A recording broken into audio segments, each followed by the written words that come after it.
할렐루야. 성경 1189장 장별로 알아가는 성경 이야기 진행을 맡고 있는 구재숙 목사입니다. 반갑습니다. 지난 시간에 이어서 호세아서 함께 해보도록 하겠습니다. 호세아는 북이스라엘의 예언자입니다. 여로보암 2세 때 활동한 선지자입니다.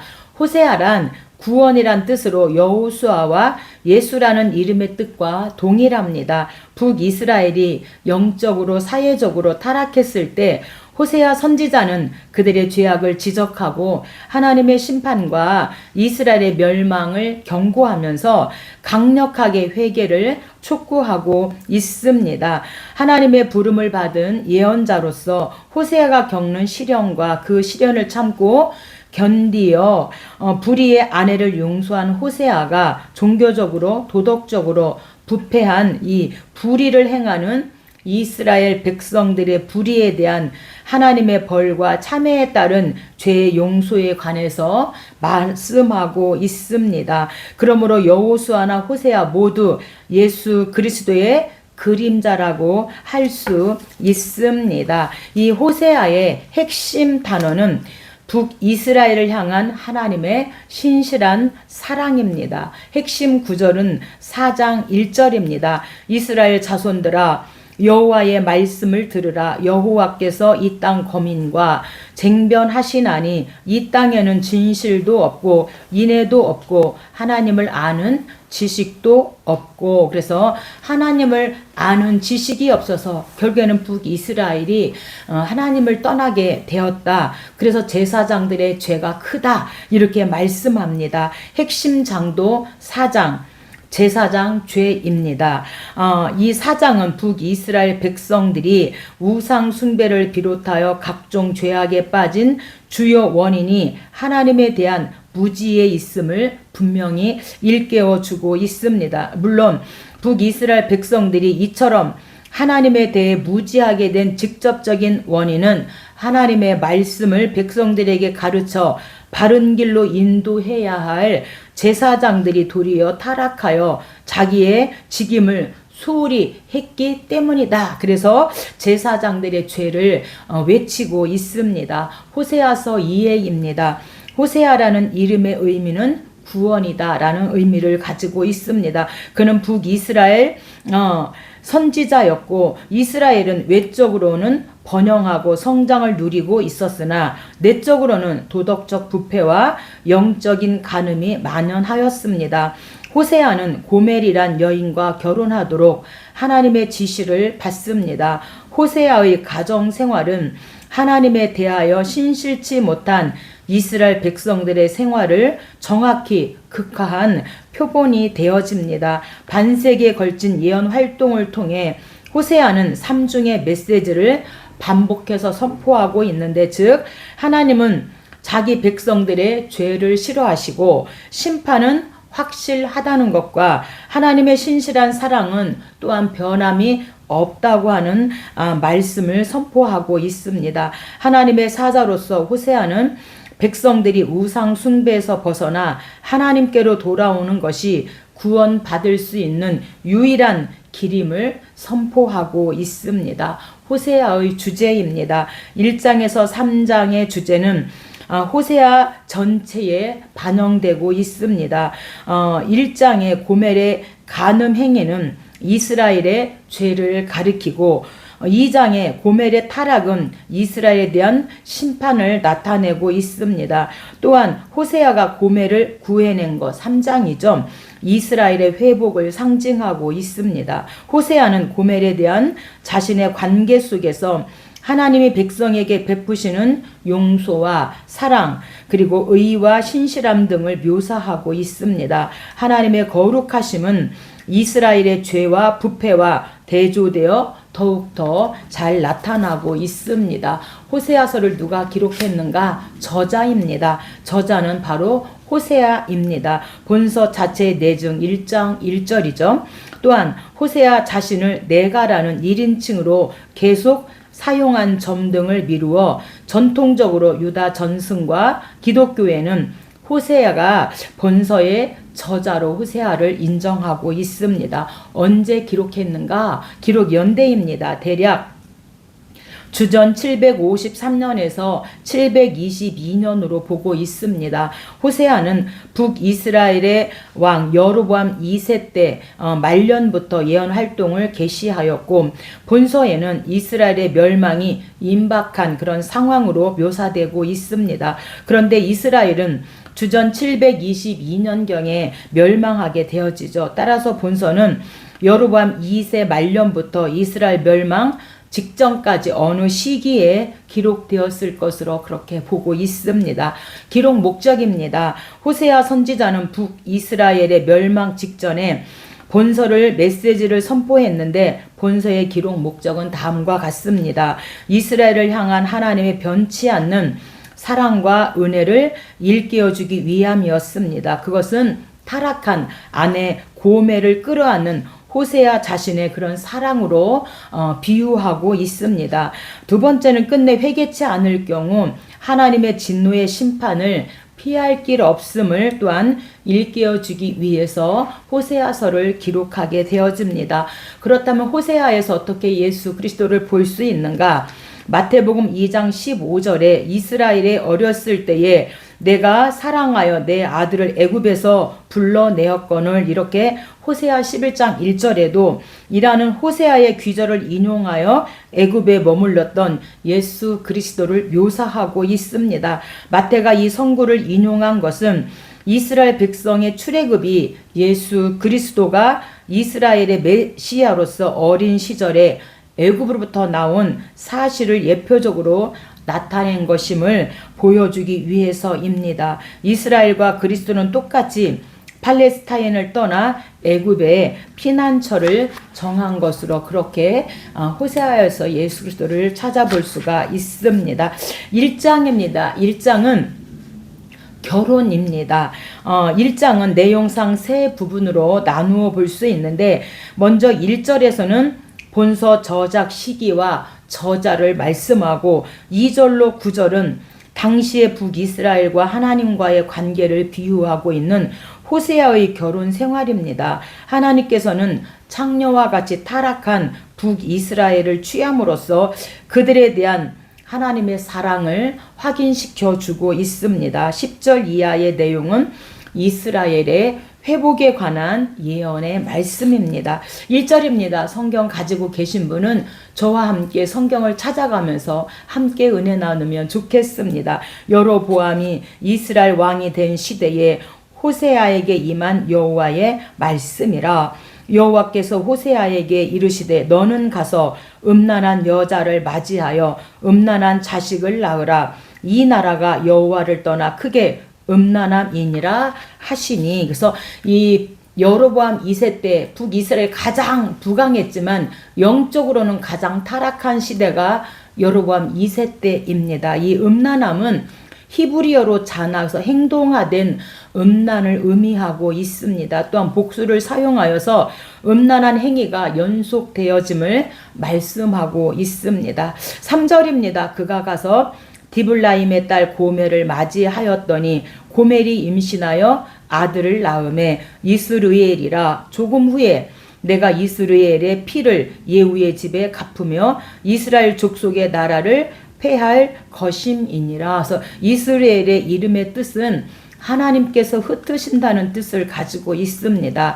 북이스라엘에 대한 하나님의 심판을 또한 상징하고 있습니다. 6절입니다. 고멜이 또 임신하여 딸을 낳음에 노루하마라. 내가 다시는 이스라엘 족속을 긍휼히 여겨서 용서하지 않을 것임이니라. 또한 8절 임신하여 아들을 낳음에 로암미라 하라. 너희는 내 백성이 아니요 나는 너희 하나님이 되지 아니할 것임이라. 그래서 이 호세아가 결혼하여서 이제 그 자식들을 낳게 되어지는데, 결국에는 이 하나님께서 이스라엘 백성들을 품으신다는 것을 이 호세아의 그 결혼을 통해서 또한 우리에게 북이스라엘 백성들에게 말씀해 주고 있습니다. 2장입니다. 2장은 간음입니다. 이것은 북이스라엘의 죄악을 이 호세아의 가정을 통하여서 고발하고 있는 것입니다. 호세아는 법정에선 아내를 판결하는 형식을 빌어서 이스라엘의 영적 간음을 고발하고 이어 하나님의 축복을 선포하고 있습니다. 북이스라엘의 영적 간음은 바알 숭배를 의미하고 하나님께서 주신 회복의 축복은 언약을 새롭게 갱신하는 것을 의미하고 있습니다. 하나님은 영적 방탕자인 북이스라엘을 다시 받아들임으로써 부부 관계를 지속시키심을 또한 우리에게 말씀하십니다. 2절입니다. 너는 어머니와 논쟁하고 논쟁하라. 그는 내 아내가 아니요 나는 그의 남편이 아니라 그가 그의 얼굴에서 음란을 제하게 하고 그 유방 사이에서 음행을 제하게 하라. 그래서 논쟁하고 논쟁하라는 것은 공의를 주장하는 법적 행동으로서의 악한 행동의 그런 중지를 요구하는 것이 논쟁하고 논쟁하는 것입니다. 그래서 악한 행동을 중지하라. 지금 이렇게 논쟁하고 있다고 하는 사실입니다. 5절입니다.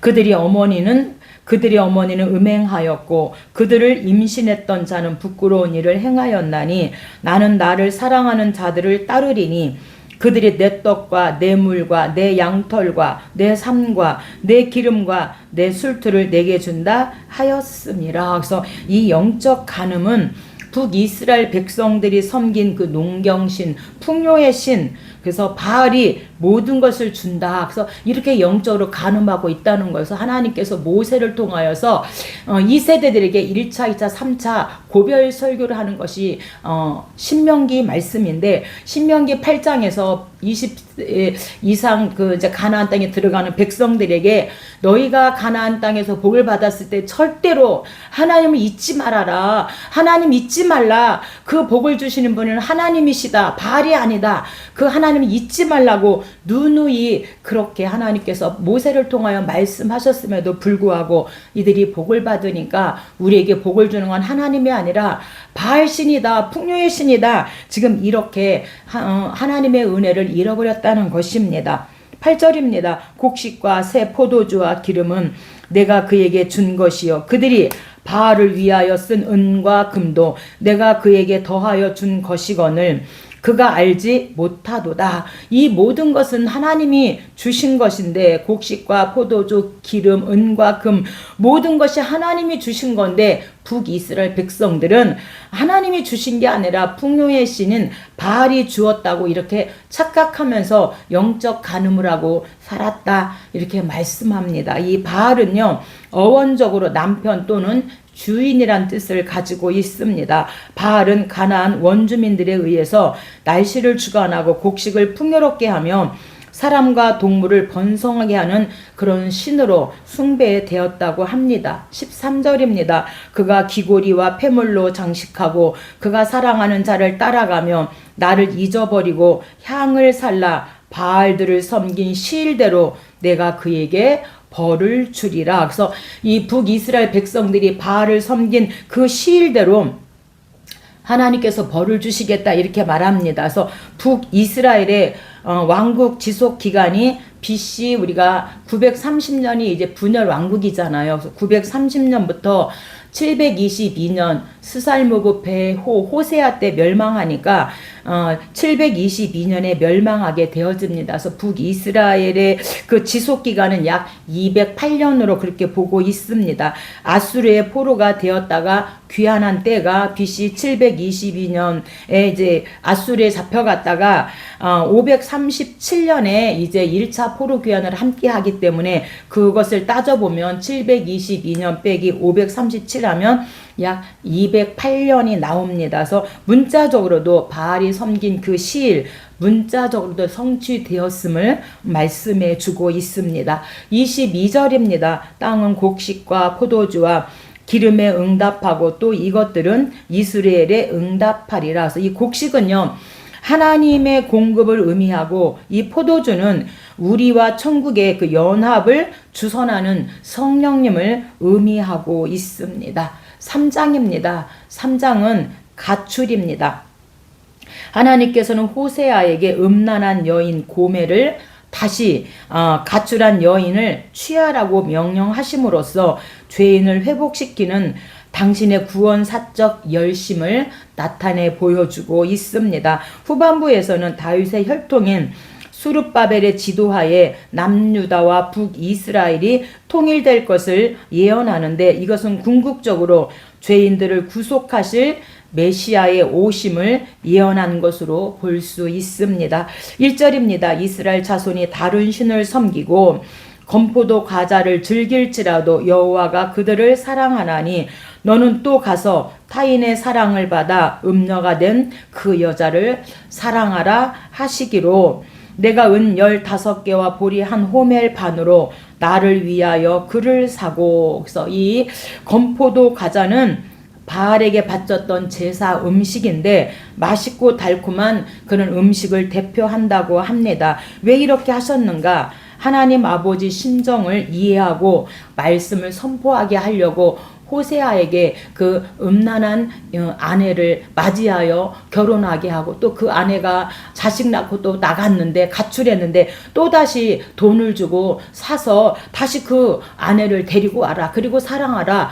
바로 그것이 북이스라엘이 하나님을 떠나서 우상 숭배하고 바알을 숭배하는 그 이스라엘 백성들을 하나님이 또한 사랑하시는, 그들을 끌어안으시는 그 하나님의 사랑을 보여주고 호세아에게 그 마음을 이제 알게 한 다음에 그 백성들을 향하여 하나님의 마음을 선포하도록 어서서게 하나님께 돌아오라고, 하나님의 사랑이 이렇다고 그것을 알게 하시려고 호세아에게 먼저 그렇게 하나님께서 알게 하셨을 때 호세아의 마음이 어땠을까요? 여러분, 호세아처럼 우리에게도 그렇게 하라고 하면 우리가 어떻게 정말 순종하고 호세아처럼 나가야 되는데, 그 호세아의 마음과 하나님의 마음을 생각해 보면 정말 가슴이 찐합니다. 4장입니다. 4장은 제사장 죄입니다. 우리가 이사야 28장도 제사장 죄고, 말라기 1장도, 에스겔 11장도 악한 지도자, 에스겔 13장도 거짓 선지자인데, 이 제사장, 선지자와 제사장의 그 죄악을 많은 곳에서 책망하고 있습니다. 오늘 4장에서 호세아는 이스라엘의 총체적인 죄악상을 기술한 다음 제사장들의 죄목을 열거하고 있습니다. 일반 백성들보다 제사장을 더욱 책망하는데, 이것은 백성이 그들을 본받기 때문입니다. 이스라엘의 타락은 하나님과의 교통에서 오는 체험이 부족하기 때문에 빚어진 결과입니다. 제사장들의 타락은 자연히 온 백성의 죄악을 조장하기 때문에 제사장들을 하나님께서 4장에서 책망하고 있습니다. 6절입니다. 내 백성이 지식이 없으므로 망하는도다. 내가 지식을 버렸으니 나도 너를 버려 내 제사장이 되지 못하게 할 것이요, 내가 내 하나님의 율법을 잊었으니 나도 내 자녀들을 잊어버리리라. 그래서 이 제사장들이 하나님의 말씀을 가르치는 일을 등한시하고 바로 하지 않은 죄를 지금 4장에서 책망하고 있습니다. 우리가 사도 바울은 에베소에서 3차 전도죠. 약 4년인데 2년 동안 오전 11시부터 4시까지 계속해서 말씀을 강론해서 세워진 교회가 에베소 교회고 고린도 교회입니다. 그런데 오늘 이 제사장들은 이스라엘 백성들, 북이스라엘 백성들에게 바로 가르치지 않고 하나님 말씀을 등한시함으로 북이스라엘 백성들이 하나님을 알지 못하고 하나님을 아는 지식이 없어서 결국에는 백성만 망하는 게 아니라 이스라엘 나라가, 북이스라엘 나라가 결국에는 아수르의 포로로 잡혀가고 망하게 되었다. 이렇게 제사장들을 책망하고 있습니다. 7절입니다. 그들은 번성할수록 내게 범죄하니 내가 그들의 영화를 변하여 욕이 되게 하리라. 그들이 내 백성의 속죄물을 먹고 그 마음을 그들의 죄악에 두는도다. 그래서 이 제사장들이 하나님의 말씀을 가르치는 일을 등한히 하고 바로 하지 않은 죄, 그리고 제사장들의 타락상의 극치는 이 속죄 제물이 제사장 양식이 된다는 사실에 눈이 어두웠다는 것입니다. 그래서 때로는 이 제사장들이 백성들이 이 범죄하기를 바라고 오히려 부추기까지 했다는 거예요. 그래서 죄를 지어야만 이들이 하나님 앞에 속죄 제물을 바치기 때문에 그것을 먹기 위해서 오히려 더 죄를 짓도록 부추기까지 한 이 제사장들을 오늘 4장에서 하나님께서 책망하고 있습니다. 13절입니다. 그들이 산꼭대기에서 제사를 드리며 작은 산 위에서 분향하되 참나무와 버드나무와 상수리나무 아래에서 하니 이는 그 나무 그늘이 좋음이라. 이러므로 너희 딸들은 음행하며 너희 며느리들은 간음을 행하는도다. 너희 딸들이 음행하며 너희 며느리들이 간음하여도 내가 벌하지 아니하리니 이는 남자들도 창기와 함께 나가며 음부와 함께 희생을 드림이니라. 깨닫지 못하는 백성은 망하리라. 그래서 총체적인 우상 숭배, 음행 현실에 대해서 말씀하고 있는데 왜 이렇게 됐는가? 제사장들이 이 백성들을 바로 가르치지 않았다. 하나님 말씀 바로 가르치지 않으므로 이렇게 북이스라엘 백성들이 그렇게 우상 숭배하고 간음하며 이렇게 망하게 되었다. 지금 이렇게 말씀하면서 제사장들을 책망하고 있습니다. 5장입니다. 5장은 음란 마음, 우상 숭배입니다. 5장과 7장이 바로 음란 마음 1, 2입니다. 이스라엘의 제사장들과 왕들의 타락한 실상이 다시 거론되고 있습니다. 그들은 영적 간음을 조장함으로써 사회 전반의 종교적 도덕적 기반을 흔들어 놓고 있습니다. 남유다의 형편도 이와 다를 바 없었죠. 신정 왕국 이스라엘의 심판은 필연적이었습니다. 그러나 하나님은 또다시 회복을 약속하심으로 자비로운 속성을 드러내시고 있습니다. 3절입니다. 에브라임아 이제 내가 음행하였고 이스라엘이 더러워졌느니라. 그래서 이 에브라임은 북이스라엘을 지칭하는 말입니다. 북이스라엘의 10지파고 남유다는 2지파인데 북이스라엘 대표가 바로 에브라임 지파입니다. 그래서 에브라임아 이제 내가 음행하였고 이스라엘이 더러워졌느니라. 4절 음란한 마음이 그 속에 있어 여호와를 알지 못하는 까닭이라. 그들이 여호와께 정조를 지키지 아니하고 사생아를 낳았으니 그러므로 세 달이 그들과 함께 그 기업을 함께 삼키리라. 이렇게 말씀합니다. 이 정조는요, 정조를 하나님 앞에 지키지 아니하였다고 하는 정조는 부부 관계에서 부정한 관계를 나타낼 때 쓰는 단어입니다. 선민 이스라엘이 남편 대신 하나님을 배반하고 우상 숭배에 빠진 것을 지적하고 있는 단어입니다. 또한 사생아를 낳았다. 이 사생아는 바알 신에게 제사를 드리고 그에게 풍요를 기원함으로써 더 이상 하나님의 자녀로 인정될 수 없는 이스라엘 자손을 의미하고 있는 것이 바로 사생아이고요. 세 달은 본래는 이스라엘 회중이 매달 첫날에 하나님께 특별한 제사를 드리고 축제로 거행했던 그 매월 1일 그 월삭을 의미하지만 오늘 여기에서는 심판이 시작되는 그 달을 상징하고 있습니다.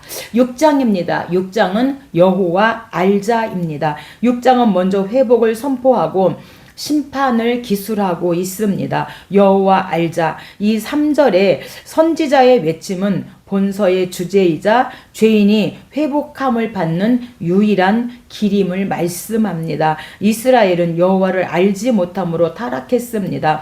아모스 선지자도 말세의 타락이 영적 지식의 빈곤에서 기인된 것임이라고 아모스 8장 11절에서 말씀하고 있습니다. 3절입니다. 그러므로 우리가 여호와를 알자.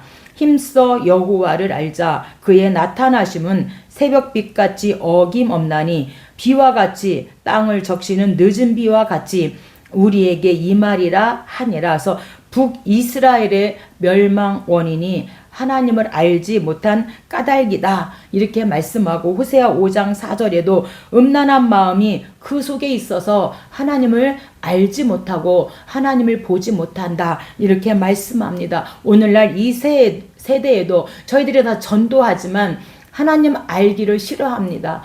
전에는 아이들 주일학교 어린 학생들에게 학교 앞에서 전도하면 정말 복음을 잘 듣고 막 아멘 아멘 했는데 지금 전도하면 어린 아이들도 괜찮아 저 지옥 가도 괜찮아요 막 이렇게 하고 귀를 닫고 눈을 닫아버리는 이런 친구들을 바라보면서 너무도 저희 마음이 아픈데 오늘 저와 여러분이 여호와를 알되 힘써 여호와를 알자. 이렇게 지금 호세아 선자를 통하여서 우리에게 말씀하고 있습니다. 오늘 저와 여러분 여호와를 힘써 우리가 알고 이제 그의 나타나심이 새벽빛같이 그렇게 땅을 적시는 늦은 비와 같이 그렇게 하나님이 우리에게 여호와를 알려고 할 때 임하신다 이렇게 말씀하고 있으니 여호와 알기를 우리가 힘쓰면 좋겠습니다. 6절입니다. 나는 인애를 원하고 제사를 원하지 아니하며 번제보다 하나님을 아는 것을 원하노라. 그래서 인애는 히브리어로 헤세드, 언약 백성에게 베푸시는 하나님의 긍휼입니다. 성도가 주체가 될 때는 경건이란 뜻을 가지고 있는데 하나님의 사랑에 대한 변치 않는 이 사랑이 바로 인애, 헤세드입니다. 오늘 여기까지 하고 다음에 함께 하도록 하겠습니다. 감사합니다.